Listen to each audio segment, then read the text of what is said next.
हाँ, limitations.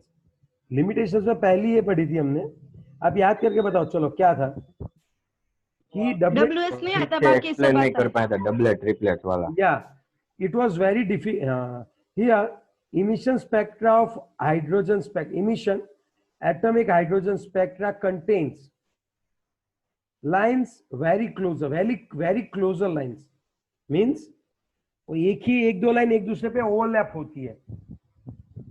So it's like bunch of lines. Hello, Chitra. Yes sir, यहाँ समझी तो समझी, मतलब वो एक साथ। He was not able to explain it. That's what. हाँ भूमिका बोलो, क्या बच्ची? हाँ भूमिका बोल रही है, आपकी आवाज नहीं आ रही। अरे आवाज नहीं आ रही है क्या हमारी? हमारी क्या कंप्लीट आवाज? सर मतलब इसमें वो समझाने में फेल हो गया कि एक साथ लाइंस आती है, उसमें अलग अलग करने में फेल हो गया है ना। हाँ मतलब समझाओ भाई, ये डबलेट ट्रिपलेट क्यों आ रही है? दो तीन लाइन एकदम नजदीक नजदीक आ रही है, वो लाइन नहीं, जंप लगाएगा तो लाइन आएगी, कितनी आएगी कहाँ पे आएगी वो तुम सब देखो, जंप लगाया लाइन आई, इसका मतलब वो जब जंप लगाएगा तब इलेक्ट्रोमैग्नेटिक रेडिएशन इमिट करता है, उसने इतना ही समझाया, दैट्स ऑल। फिर दूसरा, अच्छा, आप यहाँ पे देखो, आपको पता है ये कौन सी इफेक्ट नहीं समझा पाया? Zeeman and stack effect. Yes sir, magnetic field हाँ में जीमेन होता था और इलेक्ट्रिक में, हाँ इलेक्ट्रिक में स्टार्क होता था। तो उसका मतलब क्या था पता है? जैसे ही यहाँ पे आपको लाइंस दिख रही है, तो जैसे ही आप यहाँ पे इलेक्ट्रिक यस फील्ड रखते हो कि मैग्नेटिक फील्ड रखते हो, तो ये दो पोर्शन में सेपरेट हो जाते थे, वो नहीं रिपल्जन समझा होता पाए। था ना दोनों के बीच में। हाँ नहीं, इसमें तो वो दो सेपरेट हो जाते हैं दोनों पोर्शन में। आप ये तो ये भी नहीं समझा पाए NLM। यही चीज समझाने के लिए उर्लन बैक एंड गाउडस्मिथ साइंटिस्ट आए और उन्होंने स्पिन क्वांटम दिया कि आधे ऊपर जाते आधे नीचे जाते, उसका मतलब ये होता है कि आधे इलेक्ट्रॉन की स्पिन क्लॉकवाइज है और आधों की एंटी क्लॉकवाइज है। अब आई बात समझ में आपको क्लियर? यस सर, ये समझाने के लिए ही हमें स्पिन क्वांटम नंबर सीखना पड़ा था। चलो फिर तीसरा क्या? तीसरा वो सिर्फ और सिर्फ वन इलेक्ट्रॉन वाले स्पीसीज ही समझा पाता था, जैसे कि hydrogen, helium plus, lithium plus 2, वही समझा पाया। फिर अगर मैं नेक्स्ट की बात करूं तो वो आप सोचो क्या होता था, अच्छे से बताओ चलो क्या होता था? वो बॉन्ड बनाने में नहीं हो पाया, मतलब दो मीन्स केमिकल के बीच में दो बॉन्ड होता है ना, वो नहीं वो समझा एटम, पाया। दो केमिकल मत बोल कर चित्रा, हाँ दो सॉरी सॉरी सर। दो एटम एक दूसरे के साथ बॉन्ड कैसे बनाते हैं, बॉन्ड में इलेक्ट्रॉन कैसे शेयरिंग करते हैं, कितनी एनर्जी के साथ बॉन्ड बनाता है, और यार वो सब मुझे मत पूछो, मेरे गुरु ने मुझे इतना बताया है कि भाई ये इलेक्ट्रॉन घूमते कैसे, नथिंग एल्स, मैं और कुछ नहीं बताने वाला। आई बात समझ में पूरी की पूरी? यस फिर हाइजेनबर्ग और द ब्रोगली आ गए, दोनों ने पूरा पलट ही कर दिया। द ब्रोगली आइंस्टाइन का पक्का चेला था, याद रखना ये बात। अब आइंस्टाइन ने ऐसा बोला फोटोन जो होते हैं वो पार्टिकल्स हैं, और आइंस्टाइन ने उसको एक सिखाया कि ये काम करना, तो ये साबित करके बता ना कि पार्टिकल्स जो होता है मैटर, उसको भी दोनों चीज होती है, वेव एंड पार्टिकल, तो उसने वो प्रूव करके बताया। तो the Broglie was very very important theorem. After the Heisenberg theorem आया, तब हमें पूरा स्ट्रोडिंजर आया, उन्होंने बताया कि भाई आप फिक्स पाथ मत लो, आप प्रोबेबिलिटी लो। फिर हम पढ़ रहे थे एस ऑर्बिटल के बारे में, हमने ये देखा एस ऑर्बिटल में क्या होता था, क्या हुआ? अरे वो ऑर्बिट्स पढ़े, NLM ऐसा। हाँ NLMS पढ़ा। फिर हम पढ़ रहे थे mainly about the shape of orbitals है या ना? Yes sir. ओके, अब हम कहाँ पे आए वो बताएगा कोई मुझे प्लीज? यस पे सर्कुलर सर थे वहां तक गया था। हाँ ठीक है, अब मैं वापस रिवाइज करवाता हूँ पूरा पॉइंट। अब बात ये हो गई कि अगर आपको क्या करना था, फिर हमने ये भी देख लिया कि सर यहाँ पे तो बहुत बड़ी दिक्कत हो रही है। क्या दिक्कत हो रही है भाई? यहाँ पे XYZ है, तो उसमें इलेक्ट्रॉन मिलने की हमें प्रोबेबिलिटी लेनी पड़ रही है। तो वो हम जब ले रहे हैं, जब हम इलेक्ट्रॉन, क्या होता है बच्चों, जब हम इलेक्ट्रॉन मिलने की प्रोबेबिलिटी ले रहे हैं सर, तब यहाँ पे ये पोर्शन में इलेक्ट्रॉन मिलने की प्रोबेबिलिटी थी। तो पहले क्या था, ये 1s है सर, राउंड स्फीयर होती है, कैसे? सेंटर से हर जगह पे इलेक्ट्रॉन मिलने की प्रोबेबिलिटी कितनी रहती है? सेंटर से हर जगह पे इलेक्ट्रॉन मिलने की प्रोबेबिलिटी कैसी रहती है? सेम। और दूसरी बात, अगर मैं 1s के लिए साइन का कर्व ड्रॉ करने जाऊं, साइन वर्सेस आर, तो जैसे जैसे आर बढ़ता जाएगा साइन कम होता जा रहा है, देख रहे हो आप? Yes sir. और अगर साइन स्क्वायर की बात करें तो वो भी कुछ सेम ही मिल रहा था सर, ऐसे। ठीक है, चलो। फिर एक टाइम ऐसा आता है कि जहाँ पे इलेक्ट्रॉन मिलने की प्रोबेबिलिटी बहुत कम है, और फिर उसके बाद जो है वो कुछ इस तरह से आया सर कि वहां पे भी इस तरह से इलेक्ट्रॉन मिलने की प्रोबेबिलिटीज थी, है ना? Yes sir. तो ये वाला जो पोर्शन है, यहाँ पे ये वाला जो पोर्शन है, यहाँ पे हम क्या बोल सकते हैं, ये पूरे का पूरा पोर्शन जहाँ बीच में आप देख सकते हो जो ब्लैक पोर्शन है, वहां पे इलेक्ट्रॉन नहीं मिल रहे थे। तो अब अगर मैं यहाँ पे ड्रॉ करने की ट्राई करूं, तब ये 2s है, तो ये पहले 1s के लिए इतना, अब बात कर रहा हूं मैं 2s के लिए। कोई पूछे 2s के लिए ड्रॉ करो, तो धीरे धीरे देखो जैसे जैसे डिस्टेंस बढ़ेगा प्रोबेबिलिटी कम हो रही है, फिर नेगेटिव हो रही है, फिर वापस बढ़ रही है। आपको दिख रहा है ये इलेक्ट्रॉन मिलने की यस प्रोबेबिलिटी? सर। तो यहाँ पे Yes, कुछ ऐसा होगा, इलेक्ट्रॉन मिलने की प्रोबेबिलिटी कम होगी और फिर ये वापस ऐसे बढ़ेगा। लेकिन अगर हमें तो किससे मतलब है, साइन स्क्वायर से। ये वेव फंक्शन है, लेकिन साइन स्क्वायर पक्का प्रोबेबिलिटी बताता है, और वो कुछ हमें ऐसे मिलेगा। तो यहाँ पे ये जो बीच वाला एरिया है जहाँ पे इलेक्ट्रॉन नहीं मिलने वाले, उसको हम लोग क्या बोलने वाले? उसको हम नॉड। लोग बोलने नोड। वाले नॉड। तो ये हो गया आर के साथ ही आगे बढ़ता है। दूसरी चीज, एस ऑर्बिटल का शेप स्फीयर है। स्फीयर होने का मतलब ये है कि सेम डिस्टेंस पे, सेंटर से सेम डिस्टेंस पे इलेक्ट्रॉन मिलने की प्रोबेबिलिटीज सेम रहती है। दूसरी चीज, जैसे जैसे क्या बढ़ता जाएगा, आप बताओ, जैसे जैसे क्या बढ़ता जाएगा, डिस्टेंस बढ़ता जाएगा, एस की साइज और वॉल्यूम भी बढ़ता जाएगा। 1s से 2s बड़ी होगी, 2s से 3s बड़ी होगी। दूसरी चीज, नंबर ऑफ नोड्स कितने होंगे? नंबर ऑफ नोड्स होंगे n-1। अगर 1 है तो नोड है ही नहीं, लेकिन अगर 2 है तो उसमें नोड कितने होंगे बताओ? 1 होंगे। 1 होगा। और अगर मैं बात करूं 3 के ऊपर बात करूं, suppose n is equal to 3 है, 3s है, तो यहाँ पे कितने नोड होंगे वो बताओ, चलो फटाफट से। 2 2 होंगे नॉड। सर। समझ में आ रही बात है? कौन बोल रहा है Yes. सर? Yes, sir. क्या सर? एस ऑर्बिटल हमने कल देखा ही था, लेकिन ये तो मैंने पूरा रिवाइज करवा दिया जिससे आपको पूरा क्लियर हो जाए। यस और नो? Yes sir. आपने Yes, बोला sir. था इसमें एस तक हो गया ना, अभी पी और उसका बाकी है, वो हाँ, करवाने अब वाले इसमें थे। एक चीज याद रखना कि अगर आपको कोई ऑर्बिटल पूछे, तब आपको इतना ये सरफेस ड्रॉ कर लेना है जिसमें 90% प्रोबेबिलिटी कवर हो जाए। तो यहाँ पे जो हमने एरिया लिया है वो हम ऐसे ड्रॉ करते हैं कि जिससे क्या होगा, इलेक्ट्रॉन मिलने की कितनी प्रोबेबिलिटी आ जानी चाहिए? 90%। तो उसको आप लोग डार्क से बता दो, एकदम। किससे बता दो आप? ये होता है कॉन्टूर।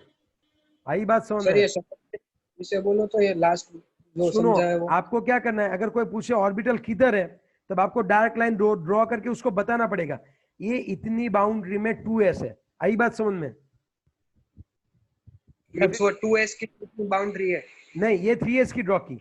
अगर तुझे 2s की ड्रॉ करनी है तो मैं 2s की ड्रॉ कर दूं। तो 2s पे डार्क कर देने का है ना सर? हाँ, लेकिन उसमें आप कितना एरिया कवर करोगे जिसमें इलेक्ट्रॉन मिलने की कितनी प्रोबेबिलिटी आ जानी चाहिए? 90%. 90%। ये ले, ये हो गया मींस तेरा। हमको कोई भी पूछे हमको 90% बोले तो मींस पूरा मींस ठीक लाइन ड्रॉ कर देनी है, हाँ, मार्क कर देना है। हाँ, क्योंकि तू 100% लेगा ना तो पूरा हो जाएगा। 100% में तो ये वाला एरिया भी आ जाएगा। इलेक्ट्रॉन मिलने की प्रोबेबिलिटी कहीं पे जीरो नहीं हो सकती। तुझे प्रोबेबिलिटी तो मिलेगी मिलेगी इलेक्ट्रॉन की, समझा तू? Yes sir. हमें 90% तक एक्यूरेसी के साथ काम करना है, दैट्स ऑल। अगर कोई मुझे ऐसा बोले सर एक काम करो आप 100% लेके ड्रॉ करो, तब मेरे पास कोई चारा नहीं रहेगा बच्चों, मुझे सब ऐसा ड्रॉ कर देना पड़ेगा। क्यों पता है? क्योंकि कोई भी ऐसा पॉइंट नहीं है जहाँ पे इलेक्ट्रॉन ना मिले। मैं ये नहीं बोल सकता यहाँ पे इलेक्ट्रॉन नहीं मिलेगा। तो सर नॉड किसको बोलते हैं? तो इसलिए तो बोला कि आपको कितना लेना है, 90%। 90%। और इलेक्ट्रॉन ना मिलने की जो प्रोबेबिलिटी है, ठीक है, उस एरिया को हम लोग नॉड बोलते हैं। That's all. यही हमने सीखा है। और नॉड की अगर कोई पूछे एस ऑर्बिटल के लिए, अगर एस ऑर्बिटल के लिए कोई नॉड पूछे बच्चों, क्या आंसर आएगा आपका बताओ? n-1। Two. हाँ, तो ये 3 है, तो यहाँ पे 2 नॉट्स है। ये 1 हो गया, और ये 1 और ये 2। आगे बात समझ में? Yes, Yes. sir. चलो, अब अगर कोई डाउट है तो दिल खोल कर डाउट पूछ लो।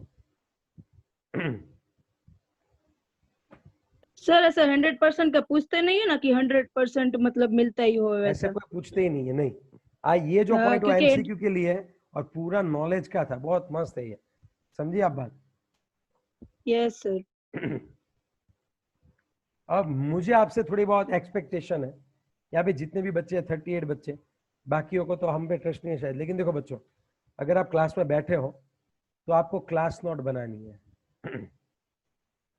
ये हमने पहले भी बात की थी जब हमारा सेमेस्टर स्टार्ट हुआ तब। मैंने यहाँ पे जितना चलाया बच्चों, शायद हो सकता है टेक्स्ट बुक में भी ना मिले या फिर आप उस तरह से समझ भी ना पाए, समझे आप? Yes sir. तो आपको प्रॉपर क्लास नोट बनानी है, फिर एक होमवर्क की नोट, जितना भी चल रहा है आपको according to the text book आपको लिखना है। हमारी ये बात हुई थी और लास्ट में टेक्स्ट बुक बनानी है एक्सरसाइज बुक थी। आज मैंने 12th वालों को बोला था, बहुत सारे बच्चों की कम थी, लेकिन ऐसे बहुत कम बच्चे थे जिन्होंने सिर्फ और सिर्फ मूवी की तरह मेरे लेक्चर अटेंड किए। So this one is not right way. क्या आपको लगता है राइट वे? सिर्फ मैं जो बोल रहा हूँ आप सिर्फ देख रहे हो, बैठे बैठे देख रहे हो, नहीं सर। ये मत करो। No sir. साथ में लिखो, साथ में आंसर दो। मैं चाहता हूँ कि सब 12th बच्चे आंसर दें। की मीटिंग थी। हाँ, आपके लिए भी होगी शॉर्टली। मींस मतलब क्या होगा? कब होगी? सारी आपको नोट्स लेके आनी है, सब टीचर्स वहां पे बैठेंगे, प्रिंसिपल मैम बैठेंगी, धर्मेश सर बैठेंगे, जेबी सर शायद बैठ सकते हैं, उनके पास टाइम है तो हम सब बैठेंगे वहां। सर कब है पेरेंट्स मीटिंग? है नहीं, हो सकती है, सो प्लीज बी रेडी। अच्छा अभी मतलब अभी फिक्स नहीं है ना कब होगी ऐसा? 12th वालों की हो गई आज, इसीलिए तो अभी लेक्चर ले रहे हैं। 21st से स्कूल रीओपन का मींस गवर्नमेंट ने भी अनाउंस कर हाँ। दिया है ना। अनाउंस कर दिया है, लेकिन पहले सब पेरेंट्स की परमिशन लेंगे, कितना पेरेंट्स हाँ बोल रहे हैं, फिर किस तरह से उनको यहाँ पे बुलाया जा सकता है, वो चीज हमें देखनी है, समझे बात? सर लेकिन वो तो डाउट के लिए है ना, कि अगर डाउट हो बच्चे को तो वो स्कूल पे आके पूछ सकता है। डाउट के हाँ लिए नहीं, सर। रेगुलर स्कूल है। डाउट के लिए है, लेकिन फिर क्या बच्चे, हमें जब मौका मिलेगा तो हम तो पढ़ाने का मौका छीन ही लेंगे, समझा बात? हाँ ये ये है। चलो ओके, और बताओ अगर किसी को है तो। सर अभी तो कुछ डाउट नहीं है, बाद में होगा तो बोलूंगा। ओके ठीक है, तो मैं आगे बढ़ता हूँ।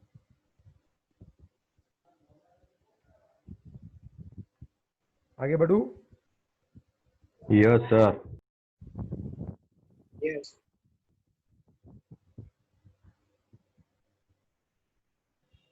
नेक्स्ट पॉइंट की बात करें तो ओके, पी ऑर्बिटल के बारे में बात करें बच्चों अच्छे से। हाँ बोल बच्चे। हम होमवर्क की और जो एक्सरसाइज की बुक है वो दोनों साथ में बनाए तो चलता है ना? चलेगा, कोई दिक्कत नहीं है, लेकिन ठीक है एक्सरसाइज के अलग बनाए तो बच्चा बढ़िया रहेगा, कि मोस्टली सर मैंने आपसे पूछा था ना तो आपने ना बोला था, तो मैंने एक्सरसाइज की अलग से बनाई आपने। हाँ मैंने तो मना ही मैंने भी किया। अलग बनाए। अरे यार मैं बोलूं ऐसे बनाओ तो कोई दिक्कत है क्या? कोई दिक्कत नहीं है। फिर मतलब खामा ऊपर से बोले, डांट आ रही है ऊपर से। अब चलो अब मुझे पढ़ाने दो, पी ऑर्बिटल में क्या होता है। चलो पी ऑर्बिटल में क्या होता है एग्जैक्टली मैं आपको बता दूं, सुनो बच्चों। ओके, पी ऑर्बिटल, तो उसके लिए एल की वैल्यू कितनी होती है बताओ? 1। एल की वैल्यू कितनी होती है? 0। -1। तो ये दिखाता है कि यहाँ पे 3 टाइप्स की पी ऑर्बिटल है। अब जब इनकी प्रोबेबिलिटी फाइंड आउट की तब पता चला कि जो पी ऑर्बिटल है वो लॉब में होती है। 2 लॉब्स आर देयर। लॉब्स मतलब क्या होता है, जैसे कि ये वाला पोर्शन है डम्बेल शेप, इसका शेप कैसा रहता है बताओ? ये पी एक्स है। ये कौन सा है बच्चों? एक लॉब है पी एक्स और एक ये लॉब है, 2 लॉब मिलके पी एक्स बनाते हैं, ये पी एक्स हो गई। और ये वाई और ये जेड है। अगर दूसरी कोई पूछे तो पी वाई।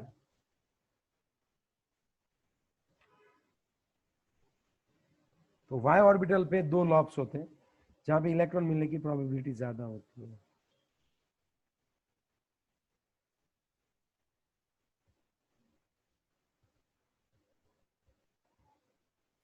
सर हाँ सुन रहा हूँ, बोल। ये इधर सब में मींस पी एक्स है, पी वाई है, पी जेड है, तो आगे पी लगाए तो उसका कुछ होगा ना? ये ऐसे लगा दिया है पी आगे। पी ऑर्बिट के लिए ना, इसलिए सर है ना, पी ऑर्बिटल पी ऑर्बिटल इसलिए लगाया, क्यों भाई? पी ऑर्बिटल है इसीलिए लगाया। पी एक्स पी वाई और पी जेड भी आएगा, समझो वो भी दिखा दूं मैं आपको। ये हो गया पी एक्स पी वाई और ये हो गया आपका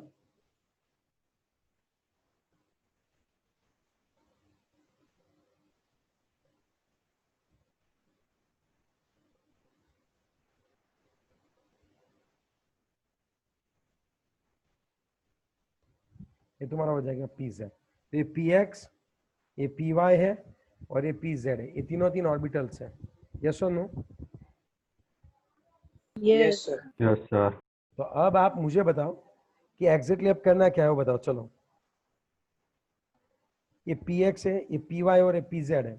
अब मैं आपको समझाता हूँ ये होता कैसे है एग्जैक्टली। ओके, रेडी होना सब लेकिन? Yes yes sir. ओके, अब देखो मैं दूसरा ही ले लेता हूँ, दूसरी स्लाइड ले लेता हूँ अच्छे से समझाने के लिए। अब हमने ये पढ़ा, चलो यहाँ पे है, तो ये वाला कौन सा रहेगा आपका? ये वाला 1s रहेगा, हाँ या ना? यस फिर यस कौन आता है, फिर कौन आता है?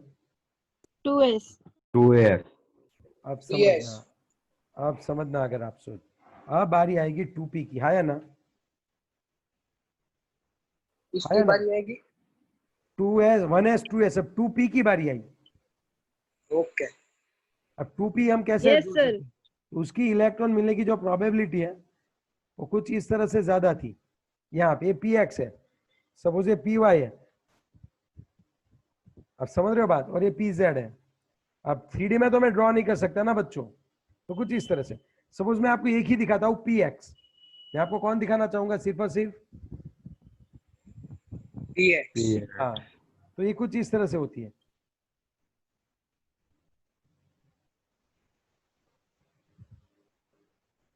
ऐसे आई बात समझ में आपको? यस ये 2px यस है। सर। अगर कोई बोले सर 3ps कैसे आएगी? सर 1px नहीं आएगी। तू बता, 1 1 में पे p p आती? नहीं होता। 1 पे नहीं आता है। हाँ वो भूल गया मैं। अब सोचो ये वाली कौन सी है, ये वाली कौन सी ड्रॉ की बताओ? ये वाली कौन सी ऑर्बिटल ड्रॉ की मैंने? 3p 3px। 3px। थोड़ा ज्यादा ही बता सर, देता हूँ। हाँ बोल बच्ची, क्या?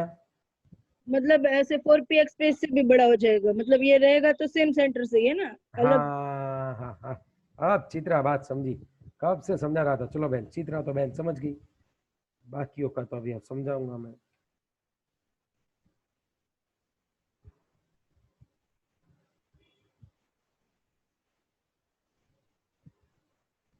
आई बात समझ में आपको? यस और नो? Yes sir. यस अब सर। सुनो, अब ये प्रोबेबिलिटी पूछी हो तो पूरा डार्क कर देना है ना। हाँ, अरे मैं 90% लेके ही ड्रैग कर रहा हूँ बच्चे। ये जो है वो Okay. मैं 90% ही ड्रॉ कर रहा हूँ, 100% तो ड्रैग कर दूंगा, लेकिन 90% ही। मतलब अब कुछ इस तरह से, अब आप समझ सकते हो मेरी बात। ये कौन सी हो गई? 2px। अब जैसे जैसे आप आगे बढ़ोगे क्या होता जाएगा बताओ? इसकी ऐसे साइज नंबर्स बढ़ती बढ़ते जाएगी। जाएंगे। हाँ, और इसकी एनर्जी भी बढ़ती। एनर्जी भी कैसे होगी? जैसे जैसे आप सेंटर से दूर जा रहे हो, समझो आप सेंटर से आप दूर जा रहे हो तो क्या होगा? सेंटर से यहाँ पे गए, फिर यहाँ पे गए, फिर यहाँ पे, सेंटर से दूर जा रहे हो, क्या होता होगा? डिस्टेंस Energy बढ़ रहा है बढ़ेगी। उसका। एनर्जी बढ़ेगी ना। 4p की एनर्जी ज्यादा होगी, 3p की उससे कम होगी, 2p की उससे कम यस होगी। सर। ओके, यहाँ पे एरियल नोड होते, रेडियल नोड होते हैं, रेडियल, ठीक है? त्रिज्यावर्ती, क्या बोलते हैं उसको? Radial, radial. मतलब क्या? ऐसे ऐसे रेडियस वाले रेडियल नोड है। ये तुझे दिख रहा है पीछे ब्लैक वाला, ये ब्लैक वाला, ये पोर्शन, यस वो रेडियल नोड है। और फॉर एस ऑर्बिटल के लिए, एस ऑर्बिटल के लिए कितनी थी नोड की स्ट्रेंथ? n-1